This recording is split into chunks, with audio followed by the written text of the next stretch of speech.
Greetings and salutations, friends. Welcome to the long overdue 8th episode of Dragon View. I'm really sorry it's taken me so long to get this thing online, get the series going again, but it's been a crazy summer for me. Nothing bad happened, it was just really busy. My schedule changed, I had trouble with my recording equipment, and I just really couldn't sit down and make videos like I usually do. Fortunately, things might have calmed down for now. I don't want to jinx myself here. But at any rate, speaking of recording equipment, it might sound different because I'm in a different room. I'm using a different device. I'm not real happy with this device. I'm going to get something else in the near future because I don't really think it sounds all that great, but for now I'm going to make do with it because it's been a month since I've had a video posted for this series. I don't want to let it go too long. So you guys might hear my dog or my cat walking around or barking. If that happens, I'm just going to leave it in this video, so I'm going to have to apologize in advance because I've been trying to record this video for 2 days now, and every time I sit down and do it, something happens. Like, my neighbor starts mowing his lawn, someone calls me, I don't know what it is, but this is like the cursed video that I just can't get done. In fact, I tried recording it months ago, and that's when my old recording device broke, so, you know, I guess it is what it is. But here we are at Ortah Temple. Now, this place took a long time to get to. We had to get the horn, we had to visit Mirage, we had to get the musical score, and we had to play the song on the star, which is what you saw me doing earlier. And now that we're finally here, it's really disappointing. I don't like this stage very much. I like this game in general, but this dungeon is boring as fuck. But one of the cool things about it is we are going to get the sword upgrade right now, and it's the final sword upgrade. I think level 5 is the max level. I have to double check, but I'm pretty sure it is. If you might be wondering why my sword's blue, because I think it was level 3 in the previous episode. I went around and grabbed a few power-ups and heart containers and things like that off screen because it really wasn't something that was interesting to watch, and I figured we could just do without it.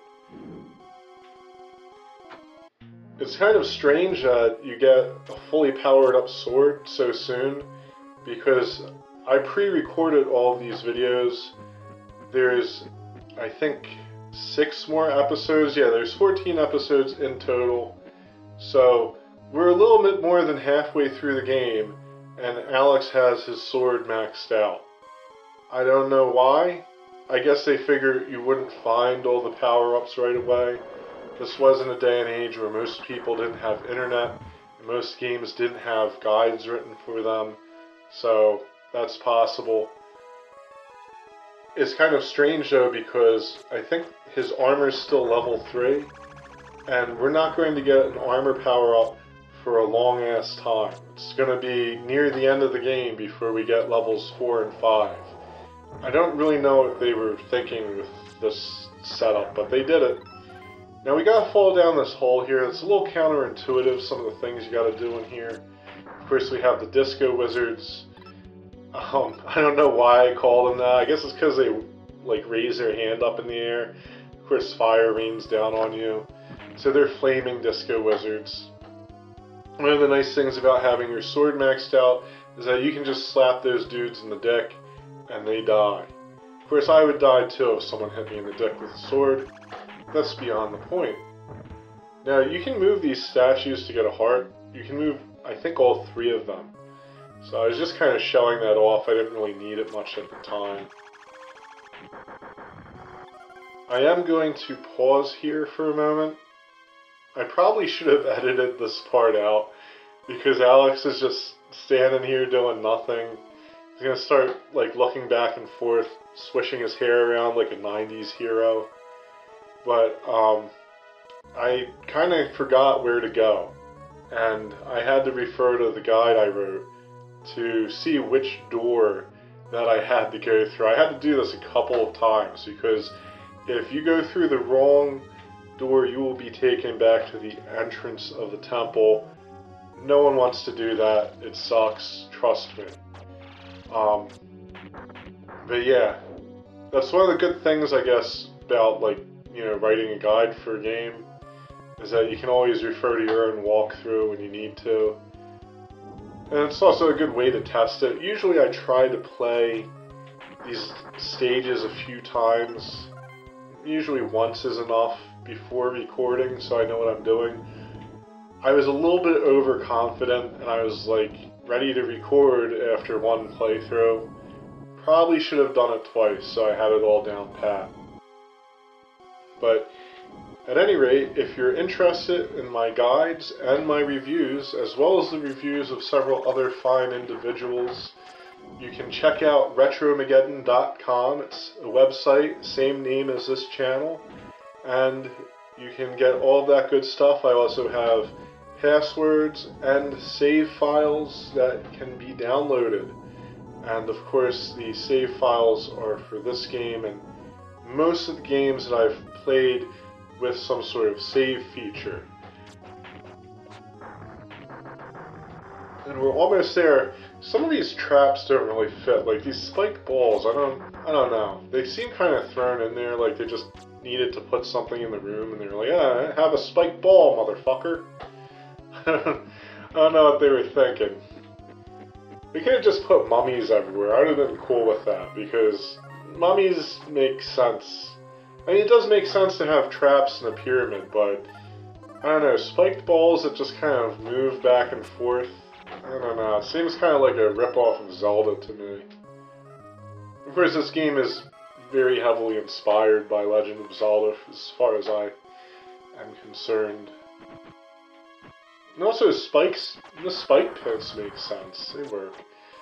They put these gargoyle or imp things everywhere. I don't know if they're gargoyles or imps, but I call them imps.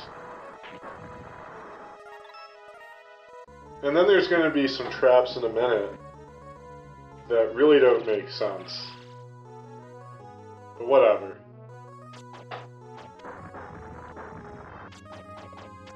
I was having a tough time hitting those wizards.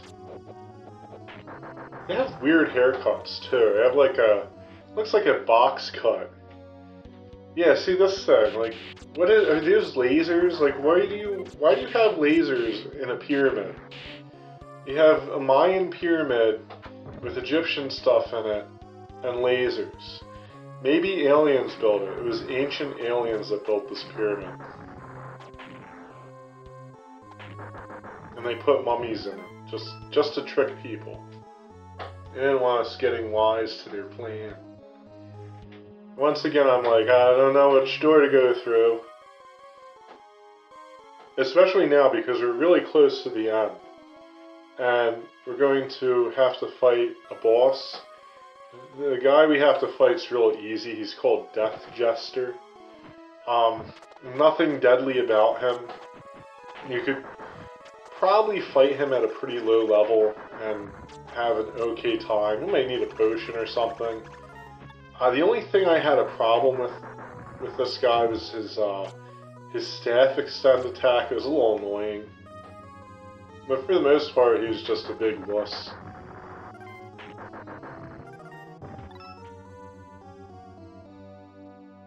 And more mummies.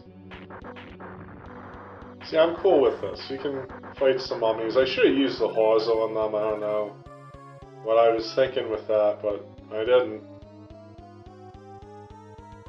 And by now you'd think like they would have stopped putting statues in front of doors, because I know I have to move the statue. not gonna stop me. It's gonna slow me down for a second.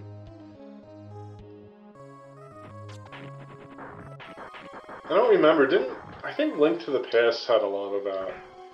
That was a really great game, though. And more lasers.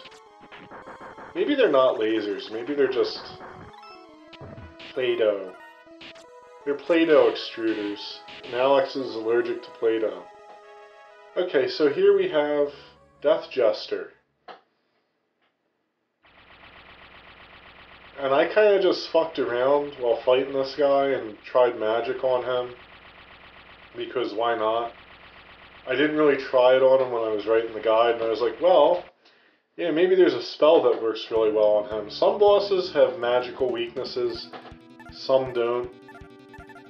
And it's really all just kind of a matter of guessing it. And that didn't really work on him. So then I figured, oh, I'll try some ice. And that didn't really work on him. So then I try fire. And that didn't really work. I don't even think I could hit him with the fire. Because he did that, and then he laughs at you. But I was really determined to hit him with a fireball, and then I get a crappy fireball up and he dodges it. Watch that be his weakness. It's just that it's so hard to use on him. Oh no, it didn't really do much.